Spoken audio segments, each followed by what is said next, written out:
Magandang umaga po sa ating lahat. Purihin ang ating Panginoon sa isa na namang araw na ito na Kanyang ginawa. Tayo po ay magsama-sama at magalak sa Kanyang kabutihan sa atin. Binabati po natin ang lahat ng ating mga kapatiran sa atin dyan sa FEEDS at sa Divine Grace Christian Fellowship. Ganun din sa mga kapatiran po natin sa God's Beloved Christian Ministries. Sa Divine Grace Christian Fellowship po sa Iram, Olongapo City, sa ating pong mga kaibigan at kapatiran sa buong Pilipinas at sa buong mundo. Magsama-sama po tayo sa isa na namang pagsamba at pagpupuri sa ating Diyos. Ihanda po natin ang ating sarili sa pagharap natin sa Kanyang banal na harapan. Tayo po ay dumako sa espiritu ng pananalangin at pagbulay-bulayan ang Kanyang kabutihan.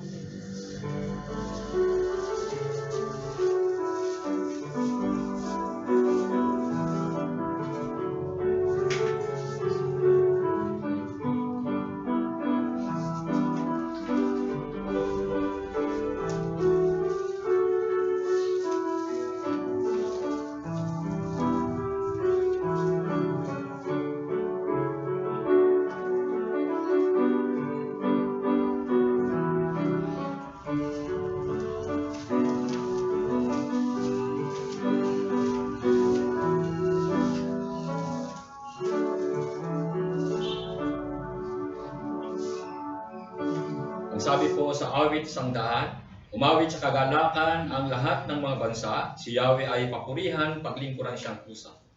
Lumapit sa harap niya at umawit na may tuwa.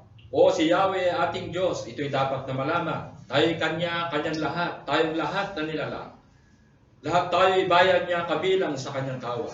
Pumasok sa Kanyang templo na ang puso'y nagdiriwang. Maawit ng pupuri sa loob ng dakong banal. Purihin ang ngalan niya at siya'y pasalamatan. Mabuti ang Panginoon, pag-ibig niya'y walang hanggan. Siya'y Diyos na mabuti, laging tapat, kailanman. Napakaganda, napakainam, pagkasdan, na mga anak ng Diyos ay nakakaisang sumasamba sa Kanya. Halina't gabayan ang ating mga kapatid at tayo sama-sama kumawit sa ating Panginoon. Ulit natin siya.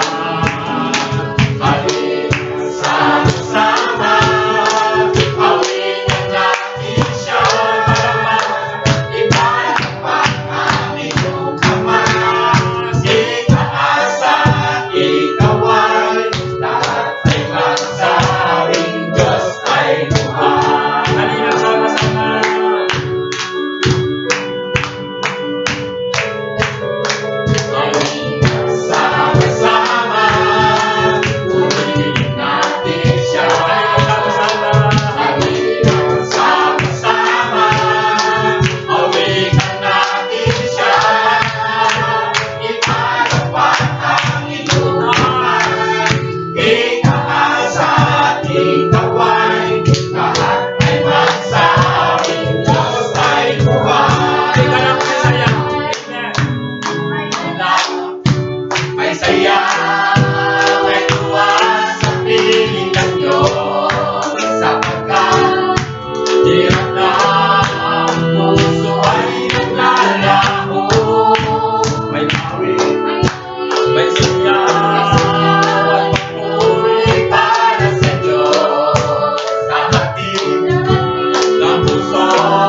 Habang buhay, papupurihan ka. Habang buhay, maglilingkod sa'yo. Habang buhay, maglilingkod sa'yo.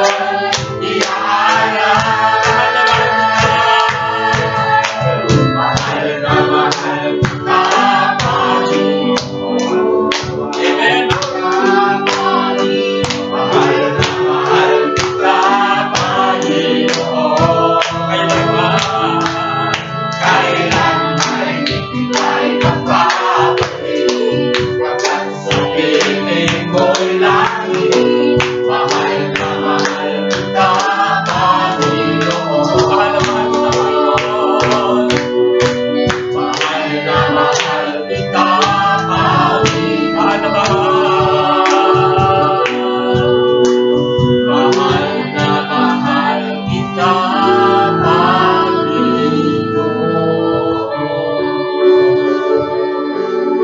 Yes, hallelujah. Tuloy nga po na ang Diyos natin ay buhay.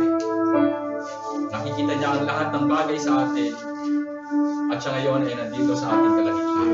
Kaya dapat lang po natin siya parangalan at bigyan ng isang mainit na pagsamba para sa Kanya.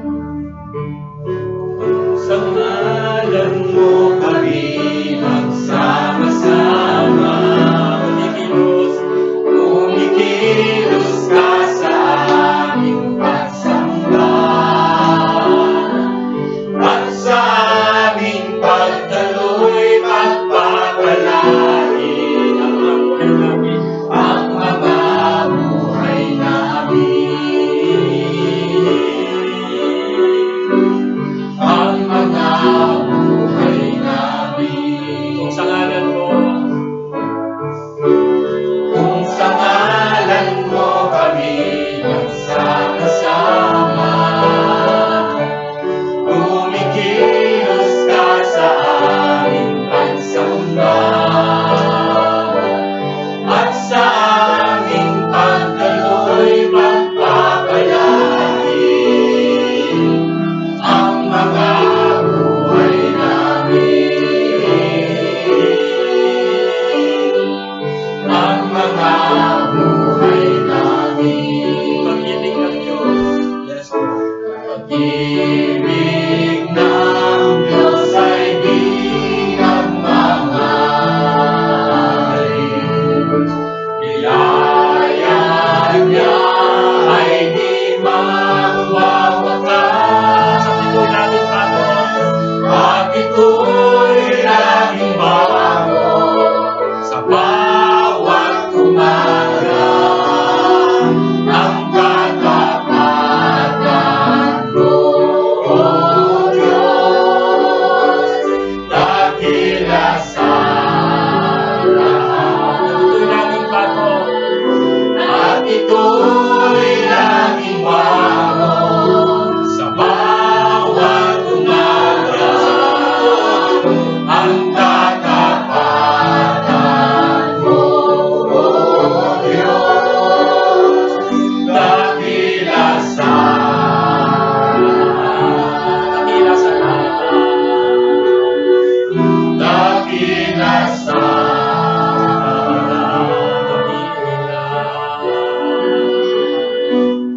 Dakila sa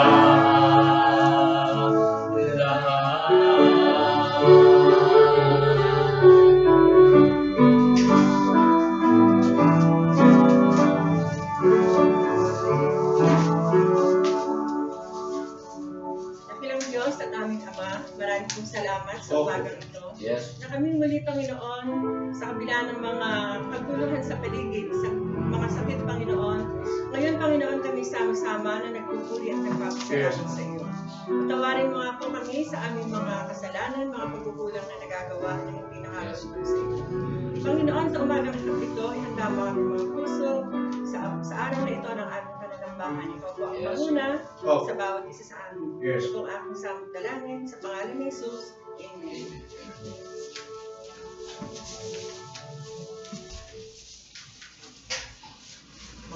masulatan po tayo sa Hebrew 1 verse 4 to 14. Ito po ang sinasabi. Ang anak ng tao ay ginawang higit na dakila kaysa sa mga anghel. Tulad ng pangalan na ibinigay sa kanya ng Diyos ay higit na dakila. Sapagkat kailanman hindi sinabi ng Diyos sa sino mang anghel, ikaw ang aking anak, mula ngayon ako na ang iyong ama. Hindi niya rin sinabi sa kanino mang anghel, ako'y magiging kanyang ama, at siya'y magiging aking anak. At nang isusugo ng Diyos ang kanyang panganay na anak sa sanlibutan, ay sinabi niya, dapat siyang sambahin ng lahat ng mga anghel ng Diyos.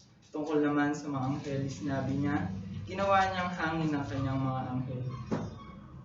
At ningas ng apoy ang kanyang mga lingkod. Ngunit tungkol sa anak niya, sinabi niya, ang iyong trono o Diyos ay magpakailan pa man. Ikaw ang maghaharing may katarungan. Katuruan ang iyong mahal. Sama sa may mamumuhi. Kaya naman ang iyong Diyos, tanging ikaw ang pinili. Higit sa sino mang hari, kagalakay na tatangi. Sinabi pa rin niya, Panginoon, nang simula'y nilikha mo na ang sanlibutan. At ang kamay mo'y siyang gumawa ng kalangitan. Maliban sa iyo, lahat naglilipas tulad ng damit, lahat ay kukupas. At ililigpit mong gaya ng isang balabal. Tulad ng damit, sila'y papalitan, ngunit mananatili ka at hindi magbabago. Walang katapusan ang taon mo. Kailanmay hindi sinabi ng Diyos sa sino mang anghel, maupo ka sa kanan ko. Hanggang lubusang mapasuko sa iyo ang mga kaaway mo. Ano ang mga anghel kung ganoon? Sila'y mga espiritong naglilingkod sa Diyos at mga isinugo upang tulungan ng mga magkakamit ng kaligtasan. Pinagpala na po tayo sa ating pagbabasa.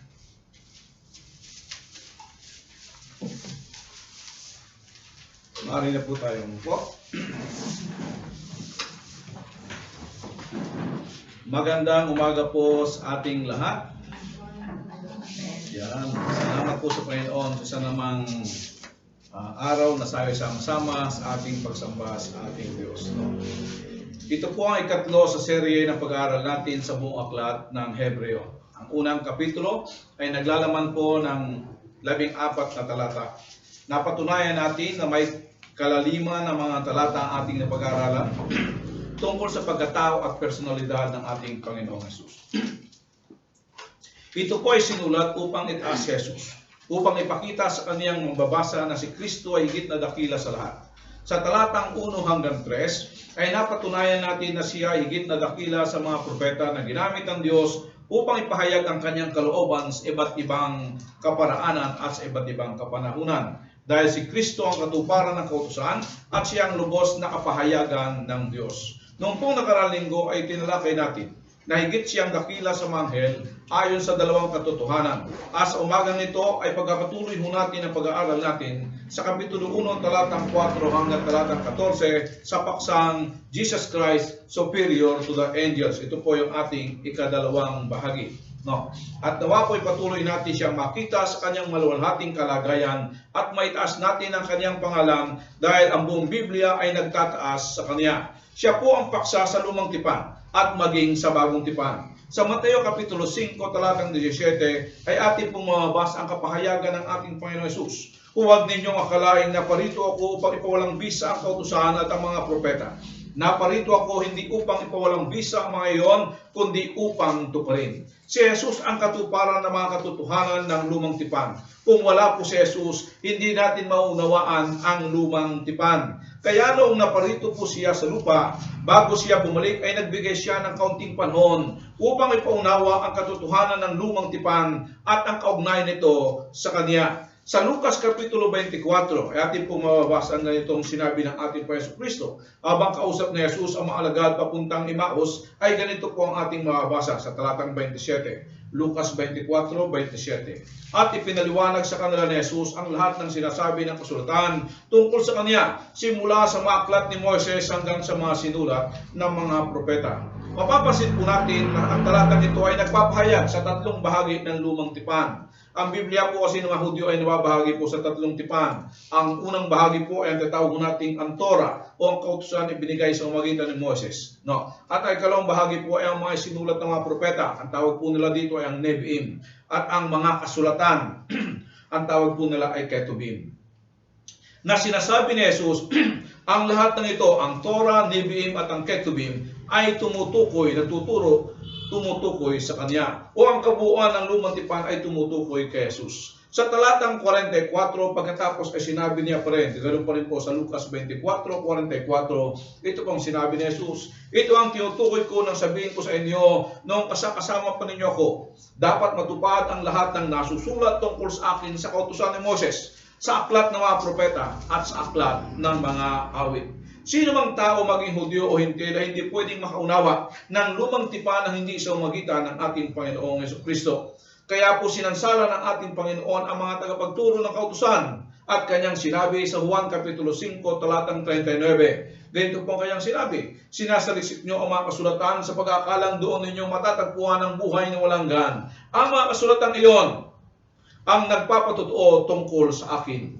Ang kasulatan na kanilang sinasaliksik ay ang lumang tipan. At sinabi ni Jesus, ang lumang tipan ay nagpapatotoo tungkol sa Kanya. Sa Hebreo Kapitulo 10, ito po ang ating mababasa.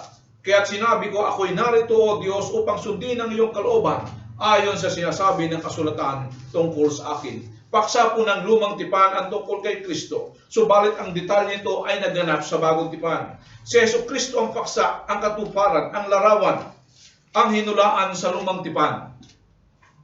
Siya din ang paksa ng bagong tipan. Kaya si Apostol Juan sa Juan Kapitulo 20, talatang 31 ay nagsalita po ng ganito. Nagbigay po siya ng layunin ng kanyang pagkasulat ng Ebanghelyo ayon kay Juan at siya rin pong layunin ng buong bagong tipan.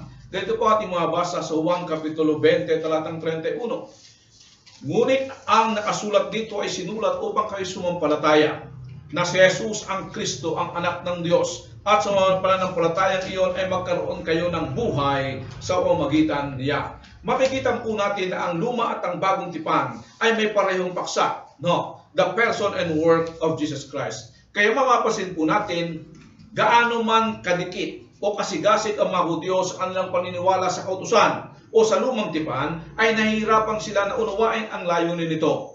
Dahil maliwanag na ayon kay Jesus, hindi nila ito maunawaan sa kanilang sariling karunungan, maliban sa ating Panginoong Jesucristo. Dahil si Kristo ang bumubuo sa buong kasulatan o si Jesus ang kabuuan ng kasulatan. Halimbawa po, ang inilihim ng lumang tipan ay pinahayag naman ng bagong tipan. Ang nilalaman ng lumang tipan ay pinaliliwanag sa bagong tipan. Ang katuruan sa lumang tipan ay katuparan sa bagong tipan. Ang ipinahayag na anino sa lumang tipan ay katotohanan ng bagong tipan. Ang ritual sa lumang tipan ay realidad naman sa bagong tipan. Ang larawan ni Kristo sa lumang tipan ay tunay na kaanyuhan ni Jesus sa bagong tipan. Ang hula ay nagkaroon ng katuparan. Prophecy becomes history. Pre-incarnation becomes incarnation. The New Testament presentation of Jesus Christ then closes the meaning of the Old Testament. Sa ikalawang Korinto Kapitulo 3, talatang 14, ganito po ang sinabi ni Apostol Pablo, ngunit naging matigas ang kanilang ulo, kaya't hanggang ngayon nanatili ang talukbong na iyon habang binabasa nila ang lumang tipan. Maaalis lamang ang talukbong na iyon sa mamagitan o sa pakikipag-isa kay Kristo. Wala pong kaparaanan na maunawaan ng mga Hudyo o ng sino pa man ang tao ang lumang tipan maliban kung makilala po nila ang ating Panginoong Yesus. At ang kanilang pagkakilala kay Jesus ang mag-aalis ng talukbong na sinasabi ng Apostol Pablo. Sa madaling salita po, ang talukbong ay manatili sa isang tao hanggat hindi niya makikilala si Jesus. Napakahalaga po pala ng pagkakilala kay Jesus dahil siya lamang ang susi upang maunawaan natin ang buong kasulatan. Hanggang sa ating kapanahunan ay hirap pa rin maunawaan ng mga Hudyo ang significance ng law. Kaya kaunti na lamang po sa panahon po natin ngayon, kaunti na lamang ang nanatili sa lumang katuruan ng mga Hudyo. Karamihan po sa kanila ay kasapi ng tinatawag nilang conservative Judaism or liberal Judaism. At ito po ang saktong mensahe sa aklat ng Hebreo. Inalis na ni Kristo ang talukbong upang ating maunawaan ang sinasabi ng lumang kasunduan. Hindi lamang po yon, kundi nagbigay pa siya ng mas mabuting kasunduan maliban sa tamang pag-aunawa nito. Hindi po pinawawalang kabuluhan ni Kristo ang kautusan. Tinupad nga po niya ito ang sinasabi nito tungkol sa Kanya at ang lumang tipan ay nagpapatuloy na nagbibigay sa atin ng mga prinsipyong hindi nagbabago ang mga prinsipyo ng banal na Diyos.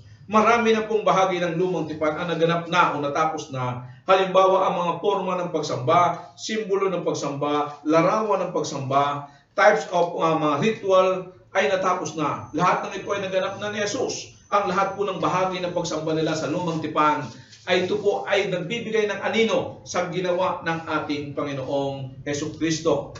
Lahat po ng ito ay naganap na ni Jesus. Subalit ang mga prinsipyo ng moralidad ay nagpapatuloy. Ang pakikitungo ng Diyos sa kasalanan ay nagpapatuloy at di nababago. Tulad po ng mga kautusan ng ating Panginoong Jesucristo. Tulad ng sinabi niya, huwag kang papatay. Lahat po yan ay nagpapatuloy pa rin sa hanggang kapanahunan natin.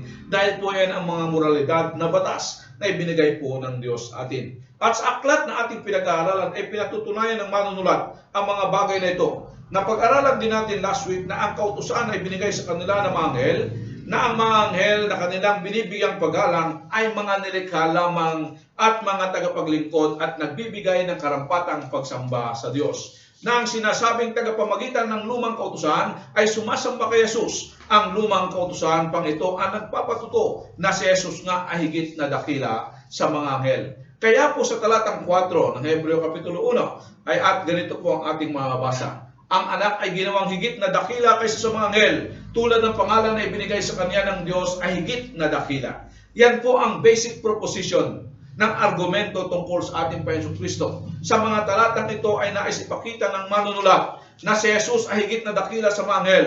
Opo, siya po ay naging mas mababa pa sa mga anghel kasi siya po ay naging tao sa kanyang kapanganakan at sa kanyang kamatayan. Subalit siya ay tinaas at ibinalik ng Diyos sa kanyang dati at higit pang kalulatian. He was then lifted up to become better than angels, glorified above them, exalted above them, for a little time made forever, made lower, but exalted above them eventually and eternally. Siya ay naging mababa in a sense na siya ay naging tao. Hindi siya naging mababa in a sense sa kanyang pagiging Diyos.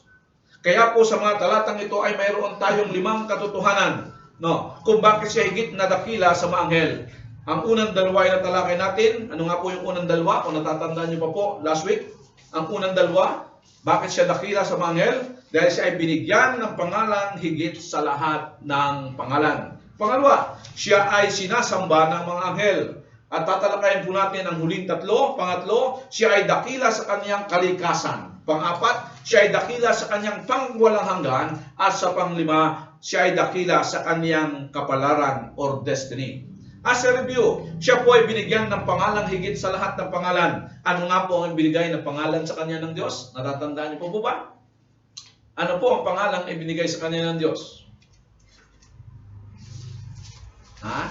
Ano po ang pangalan na ibinigay sa kanya ng Diyos? Na sinabi, mayroon bang anghel na tinawag na ganito? Anong pangalan na ibinigay sa kanya ng Diyos? Ang pangalan na? Son of God, anak ng Diyos. Tandaan po natin na ang pangalang anak ng Diyos ay binigay lang po kay Jesus nung siya po ay ipinanganak dito sa lupa. Kaya nga po sa hula, maging doon sa sinabi kay Maria, sabi niya, siya ay tatawaging anak ng kataas-asang Diyos. Hindi pa po siya tinawag na anak ng Diyos maliban na siya ipinanganak na sa lupa. No. Ang aklat po ng ang lahat po ng 7 talata, no, na ginamit natin dito upang patunayan po, no. Sabi ho ng talata natin, talatang 5, sapagkat kailanman hindi sinabi ng Diyos sa sinumang anghel, ikaw ang aking anak, mula ngayon ako na ang iyong ama. Ni hindi rin niya sinabi sa kaninong anghel, ako'y magiging kanyang ama at siya ay magiging aking anak. Mayroon bang tinatawag ng Diyos na isa sa kanyang mga anghel na tulad nito? Wala po. At upang patunayan ito ay gumamit ng manunulat ng 7 mahalagang bahagi ng lumang tipan. At ito po ang ating pinag-aaralan. Ano po ang sagot sa katanungan? Mayroon bang binigyan ng Diyos ng pangalang anak ng Diyos sa sino mang anghel? Ang lumang tipan po mismo ang nagpapahayag na wala. Walang nag-iisang anghel na sinabi ng Diyos, ikaw ay aking anak. Ang lahat po ng 7 talata ay ginamit upang patunayan. Gamit ang kanilang kautusan na sinasabing galing sa mga anghel ang nagpapatunay ng kahigitan ng ating Panginoong Jesucristo. Ang mga unang talata ay galing sa Awit Kapitulo 2 talatang 7 at ikalawang Samuel Kapitulo 7 talatang 14. At ito po ay patunayan na si Jesus ay mahigit na pangalang kaysa sa mga anghel. ang mga anghel ay mga sugo ng Diyos, mga tagapaglingkod ng Diyos. Ang tanong nating sinagot ay kailan siya tinawag na anak? Kailan po si Jesus tinawag na anak? Kung natatandaan niyo pa. Sa Lumang Tipan po, si Jesus ay madalas pong tinatawag, yun po ang title ni Jesus sa Lumang Tipan, the angel of the Lord, ang anghel ng Diyos. Subalit sa kanyang pagiging tao, siya po ay tinawag na anak. Sinugo, no? Siguro tatanungin natin ako, no? Bakit sa Lumang Tipan, sa panahon ni Daniel, mayroon mo tayong mababasa doon na katulad ng anak ng Diyos. No, naalala niyo po, nung tinapon po yung tatlong magkakaibigan, no? May sinabi ko doon. Tandaan natin yun, no, ay isang komento ng mga pagano. Hindi po ito isang titulo na pagbibigay ng titulo sa ating Panginoong Jesucristo. Last week po sinabi sa atin ni Jesus, no, si Jesus ay tinawag na anak ng Diyos sa kanyang kapanganakan, na maging sa kanyang pagiging tao na mas mababa sa mga anghel, siya ay nakita natin pinaglilingkuran ng mga anghel. Pangalawa po, siya ay tinawag ng Diyos na anak sa kanyang pagkabuhay na muli. No? So dalawa po ang katibayan ng pagiging anak ng Diyos, sa kanyang pagkakapanganakan din sa lupa at sa kanyang pagkabuhay na muli. Kaya nga po sinasabi natin, ang pagiging anak ng Diyos ni Kristo ay para din po tayo. No? Para din tayo. Kasi po dalawang beses din po tayo pinanganak. Si Jesus po ay dalawang beses pinanganak. Pinanganak sa lupa at ipinanganak muli sa kanyang muling pagkabuhay. Pangalawa, ang dahilan po kung bakit higit siyang dakila sa mga anghel, sa talatang 6 ay ganito po ang sinasabi. At nang isinugo ng Diyos ang kanyang panganay na anak sa sanlibutan, ay sinabi niya, dapat siyang sambahin ng lahat ng mga anghel ng Diyos. Makikita po natin ito sa Deuteronomy chapter 32 verse 43 at awit 97:7. At ito po ay nagpapahayag na ang kompletong kaganapan nito ay sa kanyang muling pagparito, na ang lahat ng mga anghel ay sasamba sa kanyang harapan, na kung saan sa kanyang muling pagbarito, ang buong kalangitan ay magpupuri sa kanyang kadakilaan at kalulatian bilang kordero ng Diyos, at karapat dapat magpahayag ng katapusan ng sanlibutan. At siya ay maghahari bilang Diyos, bilang Diyos sa mga Diyos at hari ng mga hari. At karapat dapat sa pagsamba ng mga anghel na kanyang nilikha, at yamang siya ay sinasamba ng mga anghel. Di ba tama ang manunulat na siya higit na dakila sa mga anghel? At tayo po ngayon ay nasa pangatlong bahagi na ng ating pag-aaral. Ang haba yata ng introduction natin. No? Pangatlo, no? Hindi lamang po siya dakila sa mga anghel dahil siya ay sinasamba ng mga ito, kundi pinakita din ng manunulat ang kaibahan ng kalikasan ni Jesus. No? Ang kaibahan ng kalikasan ni Jesus, the nature of Jesus Christ, no? Sa mga talatang 7. Ganito po ang ating mabasa sa Hebreo Kapitulo 1, talatang 7. Tungkol naman sa mga anghel ay sinabi niya, ginawa niyang hangin ang kanyang mga anghel at ningas ng apoy ang kanyang mga lingkod. Ito po ay yung nature ng mga anghel. Sila ay katulad ng hangin at apoy, no? At sa magitan ng talatang ito ay tinuturo sa atin ng Banal na Espiritu the basic difference of the nature of angels and of the Son, Jesus Christ. Pansinin po natin ang verse 7. And of the angels, he says, no. Sabi niya, they are spirits and his ministers a flame of fire. Sa nakita po nating kalikasan ng mga anghel, una po, makita natin ang anghel po ay ginawa ng Diyos o nilikha ng Diyos. Sino po ang gumawa sa kaniyang mga anghel? Sabi doon, si Kristo ang lumikha sa kaniyang mga anghel. At kung si Kristo ang lumikha sa kaniyang mga anghel, tama lamang na masigit dakila si Kristo dahil siya ang manlilikha kaysa sa mga nilikha. Balikan po natin ang sinasabi sa talatang 2, sa magitan ng anak ay nilikha ng Diyos ang sanlibutan at siya ang piniling tagapagmana ng lahat ng bagay. Si Jesus po ang lumikha ng buong mundo. Time and space. Lahat ng bagay ay siya ang nilikha at para sa kanya dahil siya ang tagapagmana ng lahat ng nilikha. Pangalawa po, hindi lamang siya ang may likha sa kanila. Pansinin po natin ang pronoun na his. No? Sabi doon, who makes his angel. So natin ang estudyante natin. No? Total may mga estudyante tayo dito. Anong klaseng pronoun ang his? Anong klaseng pronoun ang his? What kind of pronoun is his? Second person. Hindi ko siya sabi kung ilang persona. What kind of pronoun is his? Personal pronoun? Tama yun. Pero meron hong klase ng pronoun. His is a possessive pronoun. No? His is a possessive pronoun. So, pag sinabi natin possessive, ano ibig sabihin ng possessive pronoun? Ha? Wala po tayo. Parang ganun. Wala po tayo. Parang akin. Ha? Possessive. Pag sinabi natin possessive pronoun, ano ibig sabihin nun? Ha? Ito ay nagpapakita ng pagmamay-ari doon sa mga bagay na sinasabi niya. Pag sinabi, this, his angel. Ibig sabihin, pinapakita lang po na ang nagmamay-ari ng mga anghel ay walang iba kung hindi ang ating Panginoon Kristo. Hindi lamang po sila nilikha ni Jesus. Sila din po ay mga anghel ni Jesus. Makikita po natin ang katalinuhan ng manunulat at ang kahusayan ng Banal na Espiritu na nagpapahayag sa atin sa magitan ng mga talata sa Lumang Tipan. No, ito po ay makikita po natin sa Awit 104 verse 4. Tagahatid ng balita ay hangin, ding sumisimoy, at kidlat na matatalim ang lingkod mong tumutulong na tumutukoy sa mga anghel. Ang salita pong Espiritu ay pwedeng mga hulugang hangin at karaniwan ay nagpapahayag na parang hangin. Iisa po kasi ang ginagamit ng salita sa Espiritu, hangin at hininga. Ang mga anghel po ay Espiritu at dito po ay nihambing sila sa apoy. No? Bakit kaya sila tinawag na hangin? Kasi po ang mga anghel, katulad ng hangin, ay mabibilis at invisible. No? Sinabi ni Juan, hindi mo sila nakikita. Ipinakikita din ito ang kanilang mabilis na paggalaw. Nakita na po ba kayo ng espiritu? Hindi ho siya katulad ng usok. Pag sinabi espiritu, no, di ba? Sa mga TV may mga usok-usok. No? Wala pong gano'n ang espiritu. No? Walang usok-usok ang espiritu. Pagka minsan nagpapakita sila sa anyong tao na tinalakay ho natin noong unang linggo. No? Hindi po nakikita ang mga anghel. Sila din po ay tinawag ng Biblia na apoy. At bibigyan po natin ng pansin ang paggagamit doon ng salitang apoy. Na mga tagapaglingkod at nagbibigay,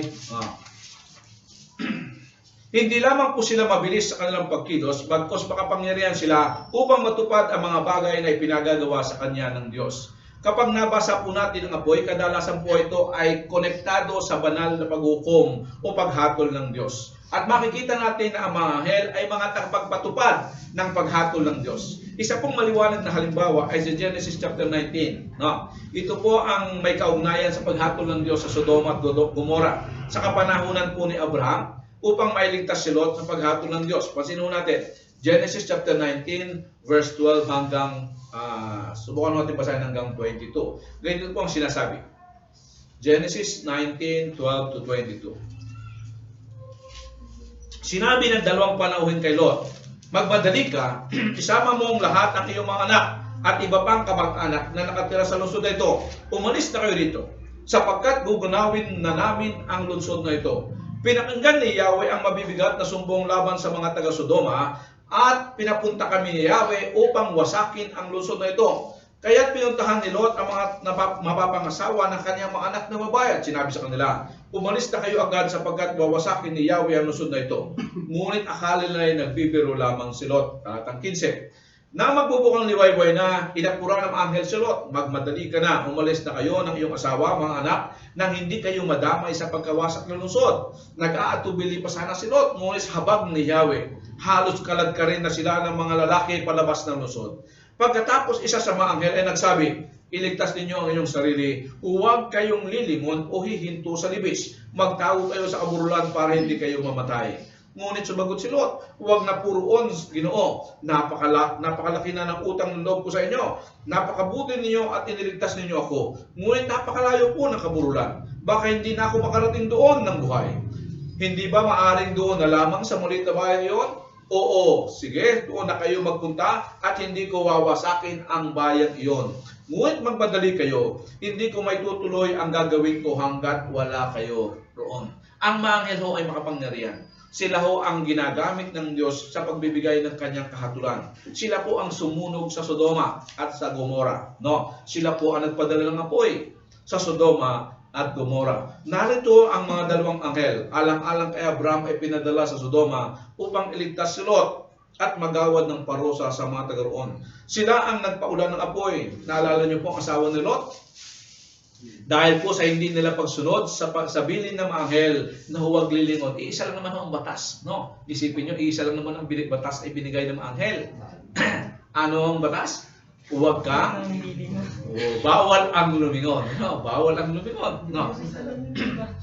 So isa ng batas. Pero si Lot, ang asawa ni Lot, si Mrs. Lot, ay lumingon. At dahil po dito, dahil sa pagsuway sa utos ng mga anghel, no, naging asin si Mrs. Lot. Isipin niyo po, pag sinuway mo pa lang pala, ang utos, anghel pa lang ako nag-utos, sinuway ni Mrs. Lot, naging haliging asin si Mrs. Lot. No. Upang ipakita, no, ipinadala ng Diyos ang anghel upang ipakita ang kanyang galit at katulan. Sa Mateo Kapitulo 13, talatang 41, ay ganito po ang mga basa. Ipag-uutos ng anak ng tao sa kanyang mga anghel, na tipunin nila mula sa kanyang kaharian ang lahat na nagiging sanhi ng pagkakasala at lahat ng gumagawa ng masama.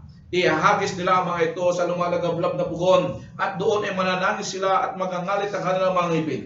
Sa huling paghuhukom po ang mga anghel, ang mga tagapagpatupad nito. Sila po ang manghuhuli, no? Kaya hindi natin masusuhulan ng mga anghel.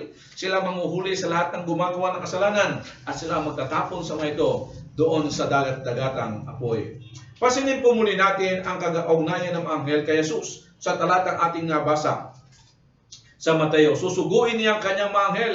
Ang mga anghel ay nilikha upang isagawa ang kalooban ng Diyos. Sila ang tagapagpatupad ng kahatulan ng Diyos, at hindi sila pwedeng gumawa ayon sa kanilang sarili. Ang tanging nilang pwedeng gawin ay ang ipinagagawa sa kanila ng Diyos na lumikha sa kanila. Yan po ang kalikasan ng mga anghel. Ay ano naman po ang kalikasan ng ating Panginoong Jesucristo? Balikan po muna natin ating talata sa Hebreo Kapitulo 1, talatang 8. No. Pansinin mo natin, ang talata po ay nag-umpisa sa salitang ngunit. No. Kaya nga sabi natin, ang talatang 7 at 8 ay paghahambing tungkol sa kalikasan ng anghel at ng ating Panginoon Jesucristo. Ano sabi sa talatang 8? Ngunit tungkol sa anak ay sinabi niya, ang iyong trono, O Diyos, ay magpakailanpaman. Ikaw ay maghaharing may katarungan. Pansinin po natin, no? Ang talata ay nagsisimula sa salitang ngunit, no? Siya po ay naghahambing ng dalawang bagay, ang kalikasan ng anak at ng kalikasan ng mga anghel. At dito natin matatagpuan ang isa sa pinakadakilang katotohanan tungkol sa anak ng Diyos. Ano po ang isa sa pinakadakilang katotohanan tungkol sa anak ng Diyos? Ano po ang sinabi ng Ama? Sino daw si Jesus? Sino daw ang anak? Alam niyo po, ilang beses kong pinanood ang debate, no, from the Born Again group at ng Iglesia ni Cristo, no. At nabanggit ko nila ang talatang ito. Mamaya babanggitin ko po sa inyo. Ang sinabi ng Diyos sa anak ay ganito. Subalit sinabi tungkol sa anak ay sinabi ng Diyos, ang iyong trono, O Diyos, ay magpakailan paman. Ano po ang pinagkaiba ng anghel at ni Jesus o ng anak ng Diyos? Ang mga anghel po ay nilikhang mga tagapaglingkod ng Diyos. Ibig sabihin sila ay may pinagmulan at may kawakasan. Subalit ang anak ay magpakailanman, walang pasimula at walang katapusan. Because Jesus Christ is God, He is the eternal God. May mga tao po na naniniwala na si Jesus ay tao lamang at hindi Diyos. Kaya pinipilit nilang baluktutin ang talatang ito na sinasabi po nila, ang tinutukoy daw po dito ay hindi si Jesus bilang Diyos, kung hindi ang trono ng Diyos. Ang paksa daw po doon sa talatang 8 ay ang trono ng Diyos. Meron po silang nakita o mayroon po silang translation na ginagamit, no, na ginawa ng isang tao. Lahat po ng translation po na sinuri ko, mahigit 100 ang klaseng translation, lahat po sila ay tumutukoy ho ito, ang sinasabi ng mga talata ay tumutukoy na si Jesus nga ay Diyos. No? Meron po isang translation, no, na ginawa ng isang tao na nagsasabi na ang ginamit dito ay ang tinutukoy ay ang trono ng Diyos. No? So makikita po natin na lahat po ng mga scholars, Bible scholars, ay nakakaisa sa kanilang translation, maliban po sa iisang tao na gumawa ng kanyang sariling translation ng Bible, no, na ang pinatungkulan niya sa talatang 8 ay ang trono ng Diyos at hindi ang Diyos mismo, no. Pero sa makita ho natin, halos majority po o lahat o 99.99% ng lahat po ng bahagi ng Biblia, ang tinutukoy po dito ay tungkol sa anak. Ang sabi ng Diyos, ang iyong trono, O Diyos, ay magpakailanman. No? Mamaya, bibigyan pa ho natin ng karagdagan yon. Kasi yung iba, binago nila yung salita doon, no? Binago nila ang salita doon, pero sa talatang 10, hindi nila nabago, no? Sino po nagsasalita? Sino po nagsasalita dito? Tandaan natin, this is a quotation from the Old Testament, no? Ito ay galing mo sa awit 45. Ang nagsasalita ay ang Diyos. Ganito ang sinasabi sa awit 45, ang iyong luklukan, O Diyos, ay magpakailan paman. Setro ng kaganapan ang setro ng iyong kaharian. Sino po nagsasalita? Ang Ama. Makikita natin dito na ang Diyos Ama mismo ang kumikilala at nagpapahayag na si Jesus na binigyan niya ng pangalan, higit sa lahat ng pangalan, ay ang anak ng Diyos na nabubuhay magpakailanman. Siya ay Diyos. Ito po ay consistent sa pinahayag po ni Juan sa kanyang sulat sa Juan Kapitulo 1, talatang 1, na sinasabi po doon, nang pasimula naroon ang salita ay kasama ng Diyos at ang salita ay Diyos. Sino ang sinasabihan dito ng Ama?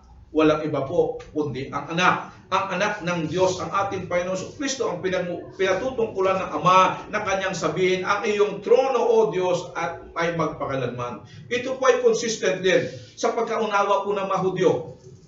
Sa Juan Kapitulo 5, talatang 17 hanggang 18. Ito po ang ating mababasa. Ngunit sinabi sa kanila ni Jesus, ang aking Ama ay patuloy sa kanyang gawain hanggang ngayon, at gayon din ako. Talatang 18, lalo namang pinagsikapan ng mga Hudyo na ipapatay siya, sapagkat hindi lamang niya nilabag ang batas tungkol sa araw ng pamamahinga. Ito po ang kaisipan ng mga Hudyo sa tinuturo ni Jesus. Sinasabi pa niyang ang Diyos ang kanyang Ama, at sa gayon ay ipinapantay ang kanyang sarili sa Diyos. Ano po ang pagkaunawa ng mga Hudyo sa binanggit ni Jesus? Ipinapantay niya ang kanyang sarili sa Diyos. Pansinin po natin ang pahayag din ni Jesus sa Juan Kapitulo 10, talatang 30. Ganito pong sinabi ni Jesus, ako at ang Ama ay isa. Talatang 33, ito po ang sabi ng mga Hudyo. Talatang 33, sumagot ang mga Hudyo, hindi dahil sa mabubuting gawa kaya ka namin babatuin, kundi dahil sa paglapastangan mo sa Diyos, sapagkat ipinapantay mo ang iyong sarili sa Diyos, gayong tao ka lamang. Ito po ang pananaw ng mga Hudyo. Makikita ho natin. Hindi yung sinasabi ni Jesus na hindi siya Diyos. Kasi ang mga Hudyo ay nauunawaan nila na ang itinuturo ni Jesus, sinasabi niya na siya ay Diyos. Maliwanag din po na pinahayag ni Apostol Pablo sa Roma Kapitulo 9, talatang 5. Sa kanya rin nagmumula ang mga patriarka at tungkol sa kanyang pagiging tao, si Kristo ay nagmula sa kanilang lahi. Ang kataas-asang Diyos ay purihin magpakailanman. Amen. Sino daw po si Jesus? Ayon sa sinasabi ng Apostol Pablo, siya ang kataas-taasang Diyos at karapat-dapat sa ating mga pagpupuri. Sa unang Timoteo Kapitulo 3, talatang 16. Unang Timoteo Kapitulo 3, talatang 16. Ito po ang sinasabi ng Apostol Pablo. Hindi may kakailangan na nagpakilala, napakadakila ng hiwaga ng ating reliyon. Siya'y nahayag sa anyong tao, pinatunayang matuwid ng Espiritu at nakita ng mga anghel. Ipinangaral sa mga bansa, pinaniniwalaan sa sanlibutan, at itinataas sa kaluwalhatian. Walang iba sino po ang tinutukoy. Siya po si Jesus. Jesus is God.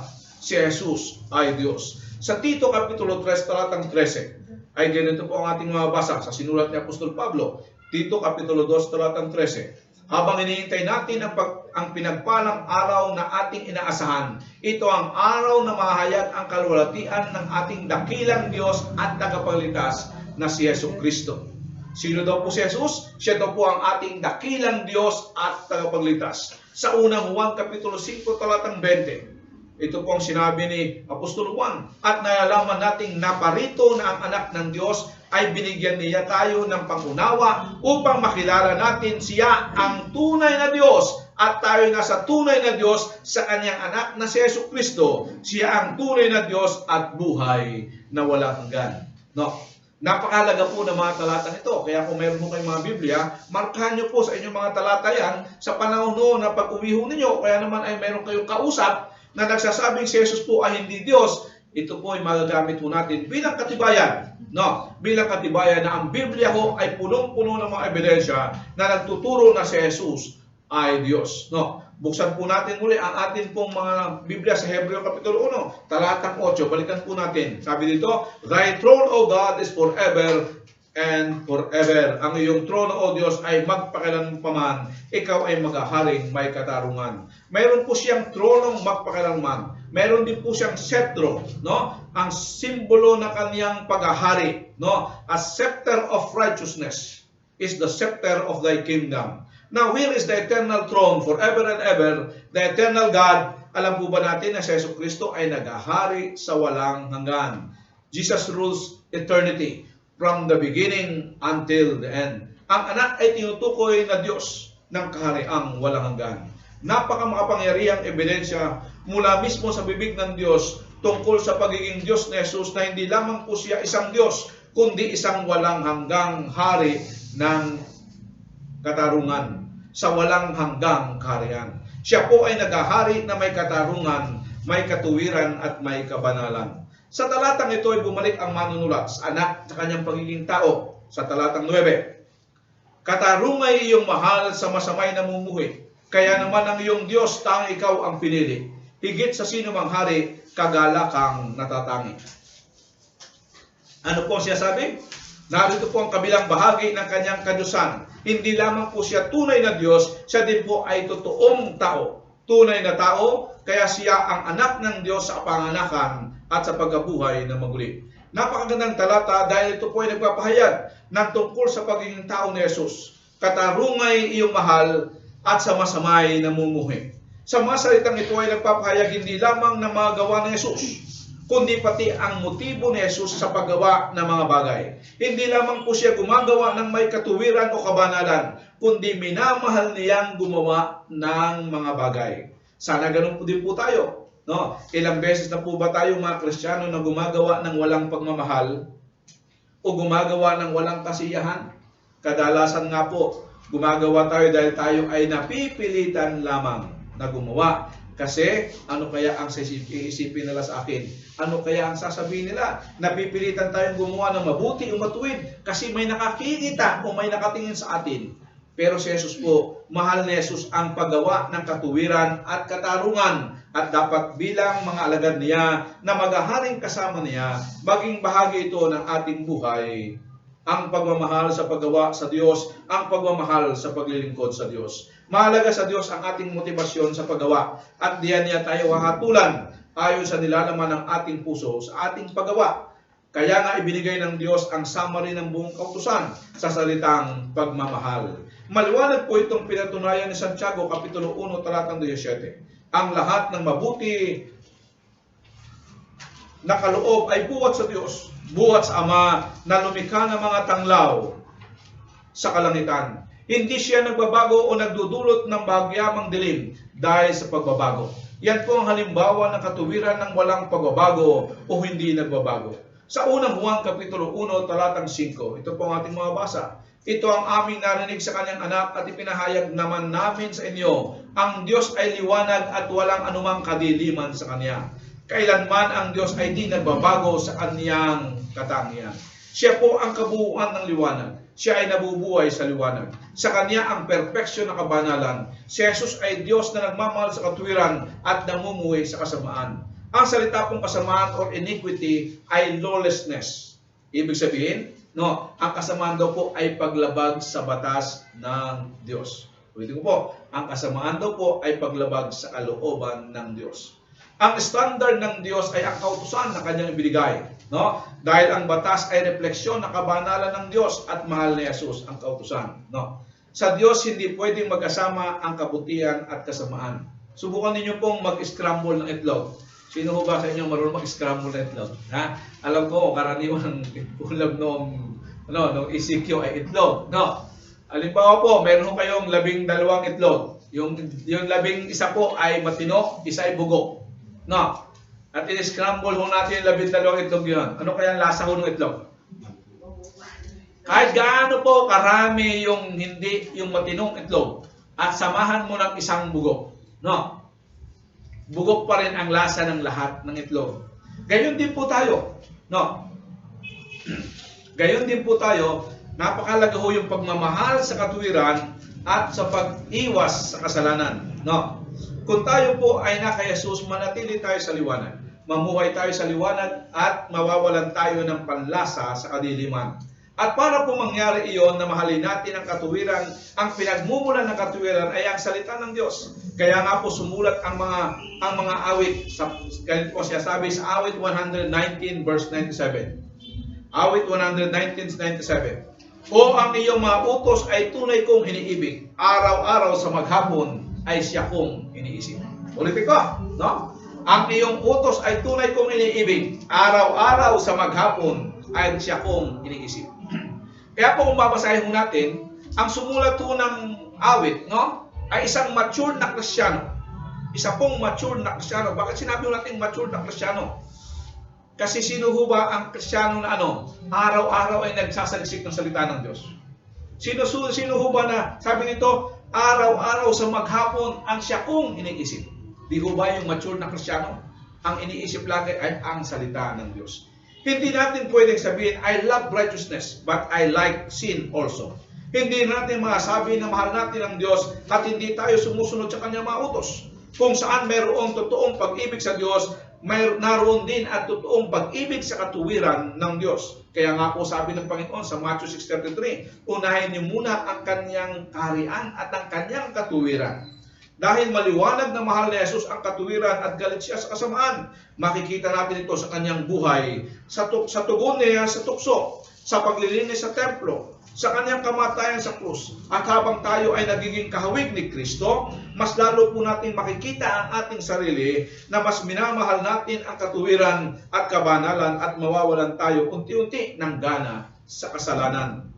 Namumuhay tayo sa kasalanan. At masabi mong mas malapit ka sa Diyos by your attitude toward righteousness and toward sin. And most Christians unfortunately would agree that they love righteousness, but would also have to agree that they love sin to a certain degree. Katarungay iyong mahal sa masamay namumuhay. Kaya naman ang iyong Diyos, tanging ikaw ang pinili. Higit sa sino mang hari, kagalakang natatangi. Sabi dito, sa English po, ganito ang sinabi, God, even thy God, hath anointed thee with the oil of gladness above thy fellows. Ayon po sa ibang komentarista, ang salita daw pong fellow ay tumutukoy sa mga tao. Subalit ang salitang Grego ay nagpapakita ng samahan o asosasyon at ang paksang pinag-uusapan ay siya ay higit sa mga anghel. Kaya po ang fellow na sinasabi natin dito ay ang mga anghel. Dahil po si Jesus sa Old Testament, anong tawag nga po kay Jesus sa Old Testament? Siya ay tinawag na Angel of the Lord. No? Angel of the Lord. Ang anghel ng Panginoon. Christ was a messenger from God, but greater than the angels. Siya din ay higit sa sino mang hari. Sa English po ay He has anointed thee. Now that everybody got anointed, just the king as anointed. In the Old Testament, God designed that the king would be anointed. And so when Jesus Christ is anointed, He puts Him on top. He is greater than His fellows, superior to the angels. He is the anointed. Sabi nga ni Apostol Pedro sa kanyang sermon sa Gawa Kapitulo 10, talatang 38. Ipinaliwanag ni Apostol Pedro sa bahay ni Cornelio kung paano how God anointed Jesus of Nazareth. Ang sabi po doon, God had anointed Him. Gawa 10:38. Alam ninyo ang tungkol kay Jesus na taga Nazareth at kung paano pinili siya ng Diyos at pinuspos ng Espiritu Santo at ng kapangyarihan. Alam din ninyo na pumunta siya sa iba't ibang dako upang gumawa ng kabutihan sa mga tao at pagalingin ang lahat ng pinahirapan ng dyablo. Nagawa niya ang mga ito sapagkat kasama niya ang Diyos. Inaasahan na po ng lumang tipan at iniintay ng mga Hudyo ang the Anointed One. David is the type of the Lord's anointed. Even in his own anointing, the word in the Old Testament for the coming Redeemer was the word for Messiah. No, alam niyo po ba ang ibig sabihin sa wikang Hebreo ng salitang Messiah? Ang ibig sabihin po sa wikang Hebreo ng salitang Messiah is the anointed one. The anointed one. Si Jesus ang God anointed. At pansinin mo natin ang sinasabi that He was anointed with the oil of gladness. Itatanong natin, kailan po ito nangyari? Ako po ay naniniwala na ito po ay naganap nang matanggap ni Jesus ang kanyang korona ng tagumpay noong siya po ay bumalik sa langit matapos siyang mabuhay na muli. Ito po ang panahon ng kanyang exaltation. It was at the time that the Father exalted Him and gave Him the name above every name at marami pang iba. He assumed His kingship at His ascension. Kaya bago siya tuluyang lumisan ay nagsabi siya sa kanyang mga alagad, all authority and heaven on earth. Someday makikita natin ang katuparan ng physical na paghahari ni Kristo. Nakita po natin na si Jesus ay higit na dakila sa mga anghel dahil masigit ang kanyang kalikasan kaysa sa kanila. Pinatunayan ng mga talata ating nabasa na si Jesus ay Diyos at Hari. Pinatunayan din ng mga talata ang kagalingan ng kanyang paghahari. They show the perfection of His incarnate character. They indicate His willing submission to God in sonship. They announce His coronation and they reveal His preeminence. Nakita po natin ang kanyang pangalan, ang pagsamba sa Kanya, ang kanyang kalikasan na higit sa mga anghel. Tayo ay nasa ika-4 na po na puntos. No? Medyo malapit-lapit na, 2 puntos na lang. Ika-4. Makikita po natin to sa susunod na talata. Ito ay nasilip natin sa talatang 8. No? Ang kanyang walang pinagmulan at walang katapusan. Sabi doon, His eternality. No? Kapag po natin puntos, ikinalaman po niya sa mga anghel, His eternality. At ito po ay sinabi, no? Sinipi sa awit 102 verse 25 to 27. Upang patunayan na si Jesus ay higit na dakila dahil siya ay walang hanggang manlilika. He is the eternal creator and will exist eternally. Verse 10, ganito po siya sabi, sinabi pa rin niya, Panginoon, ng pasimulay nilikha mo ang sanlibutan at ang mga kamay mo ang siyang gumawa ng kalangitan. Sa dating Biblia ho ay ganito ang ating mga babasa. Ikaw, Panginoon, ng pasimulay inilagay mo ang kinasasaligan ng lupa at ang mga langit ay magawa ng iyong mga kamay. Nakamamanghang talata na nagpapahayag ng magandang katotohanan. Ang sabi doon, and thou Lord o Panginoon, ang Diyos ay nakipag-usap kay Kristo. Tandaan natin, no? Ang nagsasalita po yung Diyos. Anong sinabi ng Diyos? Anong tawag ng Diyos kay Jesus? Panginoon. No? Panginoon. Siya ho'y Panginoon ng pasimula. Kung si Kristo ay nasa pasimula na manlilika, dapat lang nabubuhay na siya bago pa ang pasimula. At siya ay walang hanggang at walang pasimula. Sino po nagsasalita? Sino ang tumatawag sa Panginoon? Ang walang hanggang Ama ang tumatawag sa Anak, hindi lamang bilang tunay na Diyos, kundi bilang Panginoon din naman. Binanggit po ni Apostol Pablo, Apostol Juan sa 1 Kapitulo 1, talatang 1, nang pasimula naroon ang salita na kung saan siya ang nagtatag ng pundasyon ng mundo at ang kalangitan ay likha ng kanyang mga kamay. Kung siya ang may likha ng lahat ng bagay, siya din ang nagpupuno ng ating mundo. Siya din ang lumikha ng daan-daang milyong mga anghel. Dahil siyang lumikha sa kanila ay sa talatang 7 at yamang sila ay nilikha ng Diyos sa verse 11, maliban sa iyo lahat ay lilipas at tulad ng damit lahat ay kukupas. Sa ang Biblia ay ganito po ang ating mga basa, sila'y mga papapahamak, datapwat ikaw ay manatili. Silang lahat ay ng mga lulumang gaya ng kasuotan, silang lahat ay lilipas. They shall all perish. Ang lahat ng nilikha, maging ang kalangitan at ang kalawakan, lahat po ng ating nakikita sa mundong ito, lahat po yan, lahat ng mga planeta, they shall all perish. Kung paano mawawala ang lahat ng ito, ay maliwanag po na sinabi ni Apostol Pedro sa 2 Pedro Kapitulo 3. Ganito po ang kanyang sinasabi. Ang lahat pong ito sa mundo ay matutunaw sa mamamagitan ng matinding init. Ang buong mundo natin ay matutunaw sa matinding init. Hindi na po kukunawin ng Diyos ang mundo sa katulad ng panganahon ni Noe. Paano ba ginunaw ng Diyos ang mundo nung una? So, magitan ng tubig. No. Sa huling bahagi po, ang buong mundo ay tutunawin sa pamamagitan ng apoy. At ang Diyos ay lilikha ng bagong langit at ang bagong lupa. Kaya wag po natin pakamahalin ang lupang ito kasi lahat pong ito ay susunugin. Ang lahat ng nilikha ay mawawala, subalit si Jesus ay mananatili. The eternality of Jesus. Sa talatang 12, at ganito po ang ating mga basa, at gaya ng isang balabal, sila'y iyong bibilutin, at sila'y mapapalitang gaya ng kasuotan. Ngunit ikaw ay ikaw pa rin, at ang iyong mga taon ay di matatapos. Sa magandang balita, Biblia, ay ganito ang ating mga basa, at ililigpit mong gaya ng isang balabal, at tulad ng damit sila'y papalitan. Ngunit manatili ka at hindi magbabago, walang katapusan ng mga taon mo. Ano daw po? Katulad daw po ng balabal, bibilutin, no? O babalumbunin ang ating mundo, ang ating alapaap, no? Katulad ng pagbibilot o pagbubulunbon ng balabal. Alam niyo po ba na ang langit ay babalumbunin ng Diyos tulad ng balabal? Tingnan po natin sa Pahayag Kapitulo 6, talatang 14. Pahayag Kapitulo 6, talatang 14. Ang sabi po dito, naglaho ang langit na parang kasulatang nerolyo.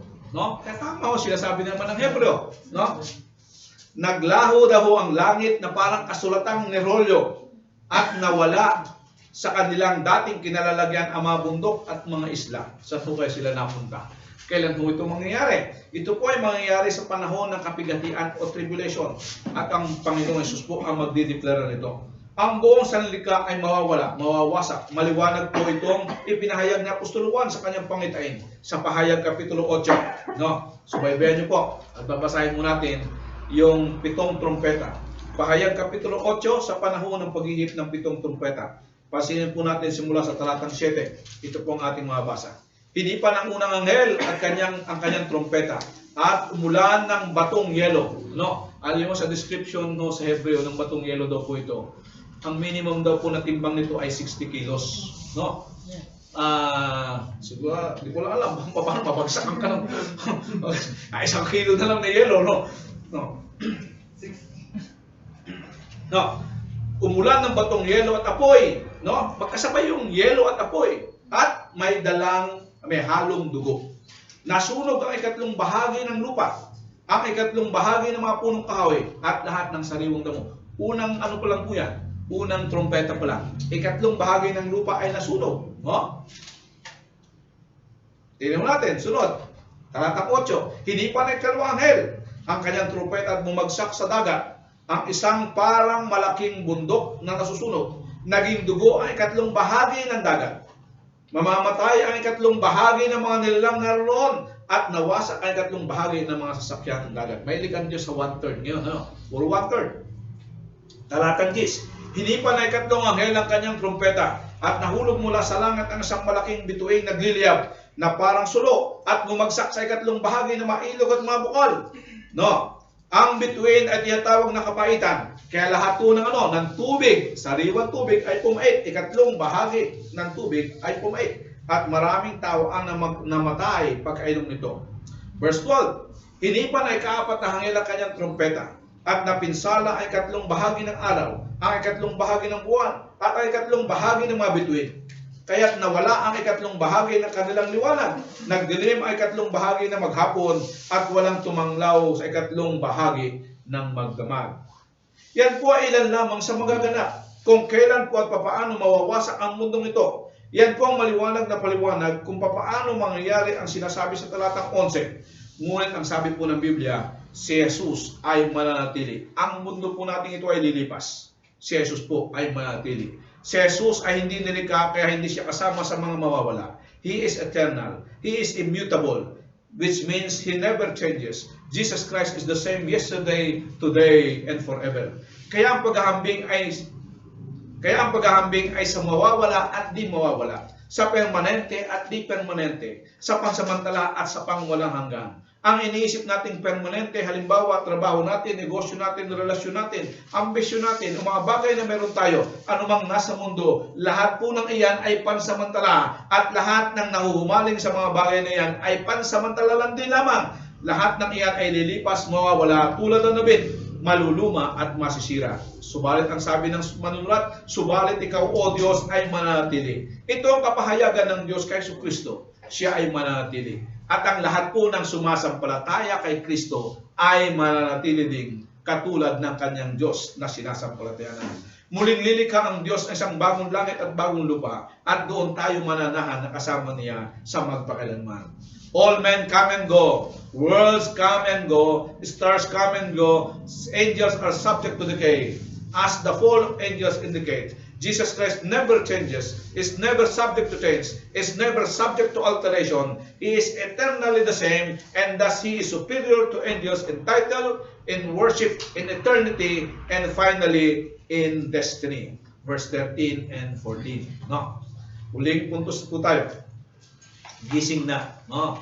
Gising na. Huling puntos. Verse 13 and 14. Sabi dito, kailanman hindi na sinabi ng Diyos sa sino mang anghel, maupo ka sa kanan ko, hanggang lubusan ko mapasuko sa iyo ang mga kaaway mo. Ano nga ang mga anghel kung ngayon? Sila ay mga espiritong naglilingkod sa Diyos at mga isinugo upang tumulong sa mga magkakamit ng kaligtasan. Ito po ay kapitong quotation. Galing po sa awit 110 verse 1. At siyang climax ng kadakilaan ng ating Panginoong Jesucristo. Higit sa mga anghel, sinabi ni Yahweh sa aking Panginoon, maupo ka sa kanan ko hanggang lubusan kong mapasuko sa iyo ang mga kaaway mo. At dito po natin makikita ay kalimang kahigitan ng ating Panginoon Jesus sa mga anghel. Higit ang kanyang kapalaran o tinatawag nating destiny. Ano po ba ang destiny natin? No. Nais ko pong basahin sa English dahil dito ay may binanggit na patanong na paraan. But to which of the angels did God ever say? No? The answer is, wala pong anghel na sinabihan ng Panginoon na maupo sa kanyang kanan. No? The destiny of Jesus Christ is that ultimately everything in the universe be subject to Him. Lahat po ay mapapasailalim sa kanyang kapangyarihan. Lahat po ay mapupunta sa kanyang paanan. No? Lahat po ng bagay, lahat po ng tao, lahat ng nilalang, lahat ng kaharian, lahat ng pinuno, maging mga umaaway at di naniniwala sa Kanya, silang lahat ay susuko sa Panginoon.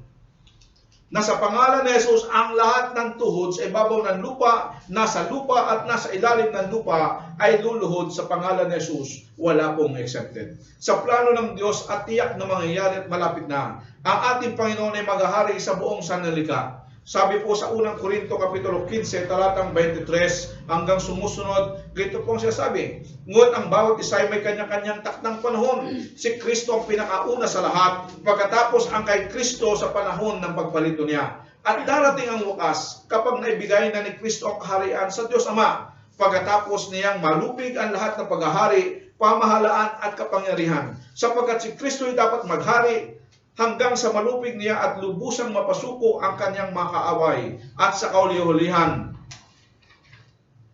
Kaaway na kanyang lulupigin ay ang kamatayan. Ganito ang sinasabi ng kasulatan, ang lahat ng bagay ay lubusang ipapailalim ng Diyos sa kanyang kapangyarihan. Ngunit sa salitang lahat ng bagay, maliwanag na hindi kasama rito ang Diyos na siyang nagbigay ng lahat ng bagay sa ilalim ng kapangyarihan ni Kristo. At kapag ang lahat ay nasa ilalim na ng kapangyarihan ng anak, magpapailalim naman siya sa kapangyarihan ng Diyos na naglagay ng lahat ng bagay sa ilalim ng kapangyarihan niya. Sa gayon, ang Diyos ay mangingibabaw sa lahat. In the relation of sonship, He is subordinate to God only in the designation of sonship. And under His feet are placed all the kingdoms and authorities and powers of the world. Pwede nyo tatanungin, kailan mo ba ito mangyayari? No? Ito po ay mangyayari sa muling pagbalik ng ating Panginoon Kristo when He comes in glory. Sa huling bahagi po ng panahon, bago po matapos ang ikapitong taon ng paghihirap. No? Ito po ang mabasa ko natin sa Revelation chapter 19, verse 15. No? Revelation chapter 19, verse 15. May matalim na tabak na lumalabas sa kanyang bibig na gagamitin niyang paglupig sa lahat ng bansa. Mamamahala siya sa mga ito sa magitan ng tungkod na bakal at paagusin mula sa pisaan ng ubas ang alak ng puot ng Diyos na makapangyarihan sa lahat. Nakasulat sa kanyang kasuotan at sa kanyang mahita ang ganitong pangalan, Hari na mga hari at Panginoon ng mga Panginoon, King of kings and Lord of lords. The destiny of Jesus Christ is an eternal reign. Pansinin po natin sa talatang 13, ang salitang sit. No? Di ba, pamilya tayo sa sit? Pag nagugutos na yung tao ng aso, sit. No? Sino ho ba ang umupo? Wala pa po tayong makikita sa buong Biblia na kailanman sinabi ng Diyos sa mga anghel, umupo ka. No? Bakit po? Dahil hindi pa po natatapos ang tungkulin ng mga anghel. Ang tungkulin po ng mga anghel ay sila maglilingkod magpakailanman. Yan po ay mararanasan. Yan po ay naranasan na ni Kristo. Siya po, nung makyat sa langit, siya po umupo sa kanan ng Diyos. Ibig sabihin, tapos na po ang kanyang trabaho. Tapos na ang kanyang trabaho ng pagliligtas. Dahil po, natapos na kanya. Yan po ay maranasan din ng mga tunay na mananampalataya. Kaya nga po, mapalad po tayo. Kung tunay ang ating pananampalataya, binanggit po ng manunulat sa Hebreo Kapitulo 4, talatang 8. Ay ganito po ang ating mga basa. Hebreo 4:8. Kung ang mga tao noon ay nabigyan ni Josue ng lubos na kapahingahan, hindi na sana ay pinangako ng Diyos ang tungkol sa isa pang araw ng kapahingahan. May pinangako pala po ang Diyos isang araw pang kapahingahan. kung papaano nagpahinga ang Diyos sa ikapatong araw, mayroon ding kapahingahang nakalaan sa mga taong sumasampalataya sa Diyos. No? Napakaganda ho pala. Tayo din ho ay uupo din pala kasama ng ating Panginoon Kristo. Pero mas sabihin, mas lamang pala tayo sa mga anghel. Kasi sila hindi uupo. Pero tayo, si Jesus ay umupo. At si Jesus po, tayo po ay uupo din. Sa Pahayag Kapitulo 14, talatang 13. Napakaganda po na sinabi dito. Pahayag Kapitulo 14, talatang 13. At narito mula sa langit ang isang tinig na nagsasabi, isulat mo, mula ngayon pinagpala ang mga namamatay na naglilingkod sa Panginoon. Ano po sinabi? Mula ngayon pinagpala ang mga namamatay na naglilingkod sa Panginoon. Ano daw po ang mga namamatay na naglilingkod sa Panginoon? Pinagpala. At sinabi ng Espiritu, totoo nga silang pinagpala. Magpapahinga na sila sa kanilang pagpapagal sapagkat sinusundan sila ng kanilang mga gawa. Ano po sinasabi? Sinusundan daw po ng mga gawa ang mga naglilingkod sa ating Panginoong Jesucristo. Wala pang anghel ang nakaupo. Si Kristo ay nakaupo na dahil natapos na niya ang ating pagliligtas. Bakit hindi pwedeng mo po? Maliwanag po yan sa talatang 14. Ano ang mga anghel kung gayon? Sila ay mga espiritong naglilingkod sa Diyos at mga sinusugo upang tumulong sa mga magkakamit ng kaligtasan. Ano daw po ang trabaho ng mga anghel? Sila daw po ay maglilingkod sa Diyos at isinugo upang tumulong kanino? Sino po tinutulungan ng anghel? Sa mga magkakamit ng kaligtasan, sa mga tagapagmana ng kaligtasan. Si Jesus ay naghahari at maghahari. Iyan ang kanyang destiny. Ang mga anghel ay maglilingkod at patuloy na maglilingkod sa Diyos at sa mga tagapagmana ng kaligtasan, at iyon ay tayo na tunay na sumasampalataya kay Jesus. Di po ba kahanga-hanga? Ang mga anghel ay naglilingkod at maglilingkod sa atin for eternity. Siguro po tatanungin ninyo, ano ang gagawin nila? They protect us from danger. No. Meron nung magandang halimbawa po sa Biblia. No. Sa panahon ho ito ni si Eliseo ay naging wanted, no? Sa ikalawang hari, ito po ang ating mabasa. Minsan binalak ng hari ng Syria na digmay ng Israel. Tinipon rin niya ang kanyang mga tauhan at sinabi sa kanila ang kanilang piniling lugar na pagkakampuhan. Ngunit ipinasabi ito ni Eliseo sa hari ng Israel. Binalaan niya ito, huwag na huwag kayong pupunta sa naturang lugar sapagkat nag-aabang doon ang mga taga-Syria. At pinabantayan nga ng hari ng Israel ang mga lugar na sinabi ni Eliseo. Maraming beses na sinabi sa kanya ni Eliseo tungkol sa balak ng pagsalakay ng mga taga-Syria. At lahat ng lugar na sasabihin sa kanya ay pinalalagyan ng mga bantay. Dahil dito, labis na nabahala ang hari ng Syria. Kaya tinipon niya ang kanyang mga tauhan, tinanong, magsabi kayo ng totoo, sino sa inyo ang nakipagsabuatan sa hari ng Israel? Isa sa mga naroon ang sumagot, wala po mahal na hari. Si Eliseo po, ang propeta ng Israel, ang nagsasabi sa kanilang hari, kahit ang inyong lihim na binabalak, sinasabi ni Eliseo sa kanilang hari. Sinabi niya, kung ganoon, hanapin niyo siya at hulihin. May nagsabi sa kanyang si Eliseo ay nasa Dotan, kaya nagpadala siya roon ng napakaraming kawal na sakay ng mga karwahe at kabayo. Gabi na lang dumating sila roon at pinaligiran nila ang buong lungsod. Kinabukasan ng umaga, lumabas ang katulong nila sa iyo. No? At nakita niya ang napakaraming kawal ang mga kabayo at karwahe na nakapaligid sa lungsod. Sinabi niya, Guro, paano na po tayo yun? Patayin na tayo. No? Sinabi nila sa iyo. Ito kung sabi nila sa iyo.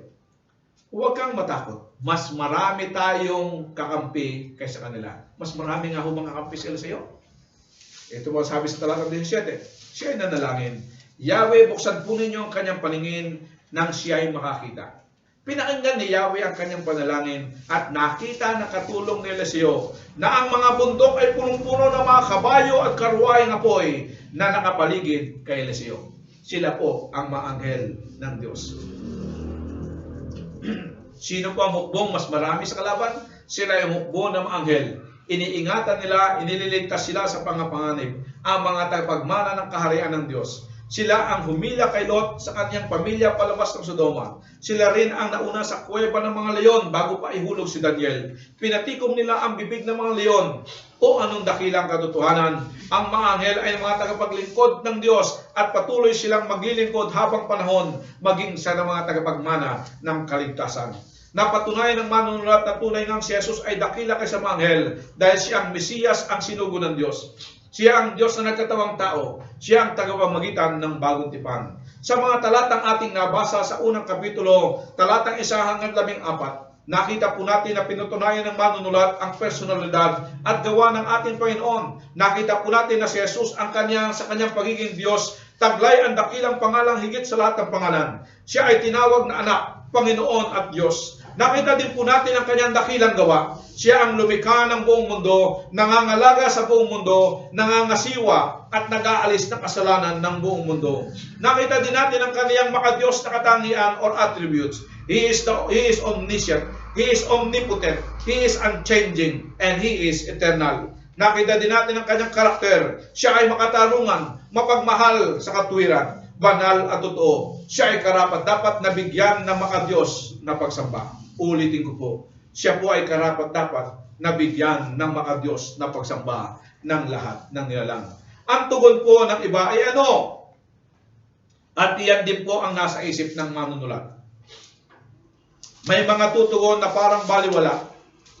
Ano ngayon po si Jesus nga ay Diyos? Kaya po sa susunod na kapitulo ay nagbigay siya ng paalala na baka mawalang kabuluhan ang kanyang itinuturo sa magitan ng pagsasawalang kibo sa sinasabi ng Diyos. Buksan ho natin.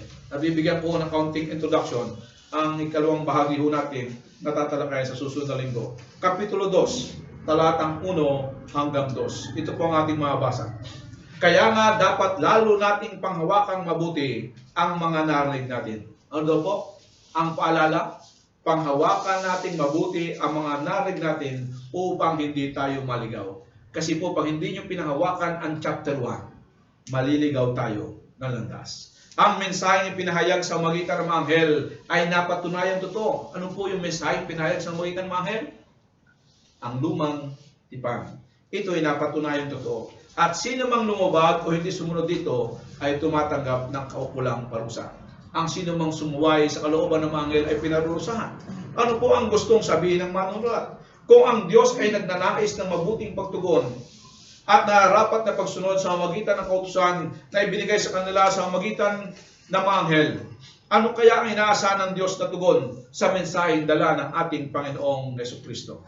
Sa talatang 3, ganito po ang paalala niya.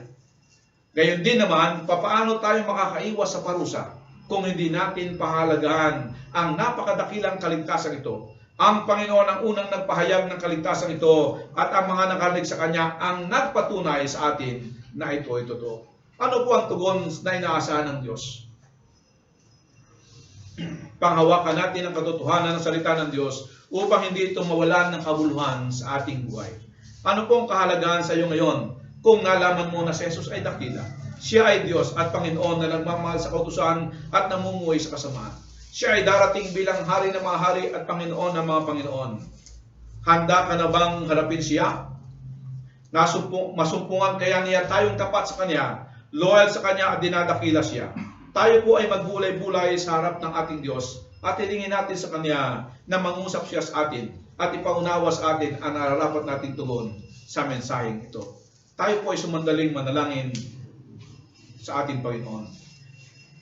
Aming Amang nasa langit, salamat po sa aming Panginoon Jesucristo sa mga katotohanan aming natutunan ngayon. Salamat po dahil ang aming sinasamba ay hindi isang leader ng reliyon o isang tao, isang guro. Ang sinasamba namin ay si Kristo, ang iyong sinugo, Diyos na nagkatawang tao. Manliliga, nangangalaga at nangangasiwa ng sanlibutan, at ang isipin na siya na aming Diyos at Panginoon ay naninirahan sa aming mga abang puso ay isang napakalaking karangalan at inspirasyon at nagsugo sa kanyang banal na mga anghel upang maglingkod sa amin ay sobrang nakakataba sa aming mga puso. Hindi namin maintindihan ang labis na pagmamahal ninyo sa amin. Salamat po. At sa mga katotohanan aming natutunan, may mga posibleng nakaling nito na nagkikibit balikat at hindi magpapahalaga sa napakadakilang pagliligtas na iyong ginawa, na hindi binibigyang pansin at madadayo ng sanlibutan. Minsan pa po aming Ama, kami po ay nakikiusap sa inyo. Yamang sinabi ng Biblia na si Jesus ay Diyos at Panginoon at may karapatan sa aming mga buhay. Kilusin mo po ang aming mga puso upang tunay naming tanggapin ka namin sa aming mga puso bilang aming Panginoon at tagapagligtas. Dalangin namin ang isang pusong tapat na tunay na naghanap sa iyo ay iyong masumpungan. At kung ikaw ay nasa amin na mga puso, ay tunay ngang kami ay magtiwalang totoo sa aming Diyos at Panginoon. At makita ka namin sa iyong kabanalan, sa iyong kagandahan, sa iyong kadakilaan at karangalan, sa iyong kalulatian na iyong itinuro sa amin sa kapitulong ito, upang mawala ang anumang pag-aalinlangan sa aming mga puso. Nawa kami ay maging bihasa na tagapagturo para kay Kristo, taglay ang kapangyarihan, katapangan na kaloob ng Espiritu. Pagpalain mo po ang bawat isa ayon sa dalangin ng kanilang mga puso. Sa pangalan ni Jesus. Amen.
Ngayon po tayong lahat at tayo po ay manalangin.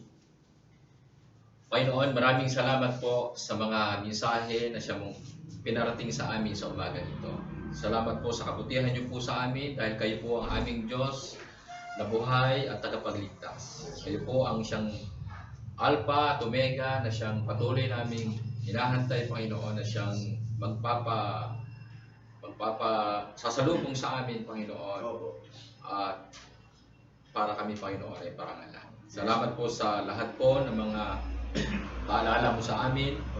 Salamat sa mga anghel na siya mong ginamit, Panginoon, para kami ay patuloy nilang tulungan, anuman po yung aming mga buhay sa ngayon, O Diyos. Yes. Patuloy mo pong pagpalain ang GBCM.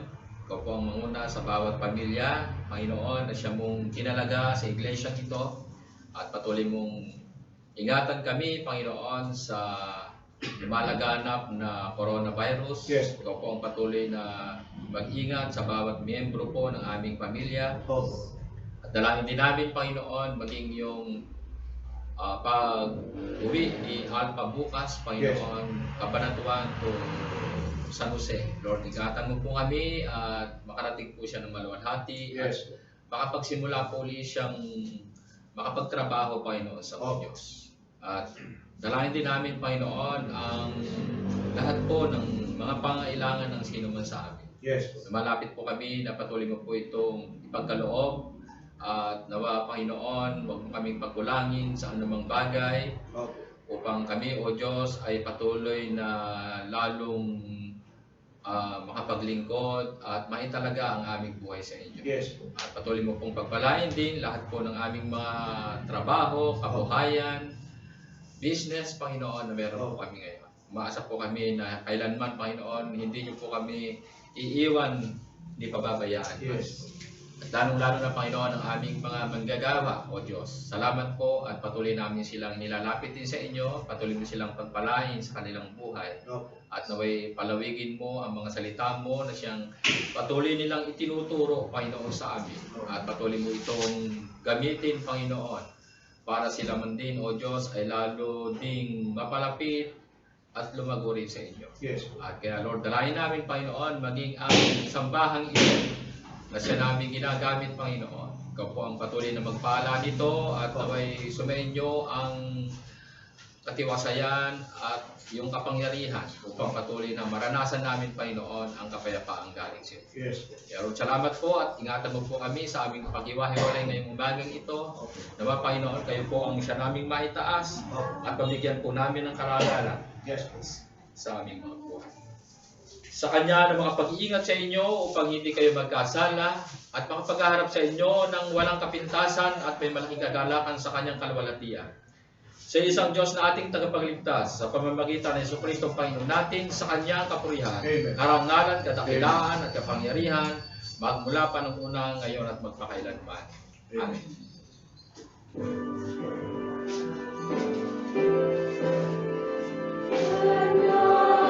May the grace of our Lord Jesus Christ, fresh as the morning, sweet as the dew,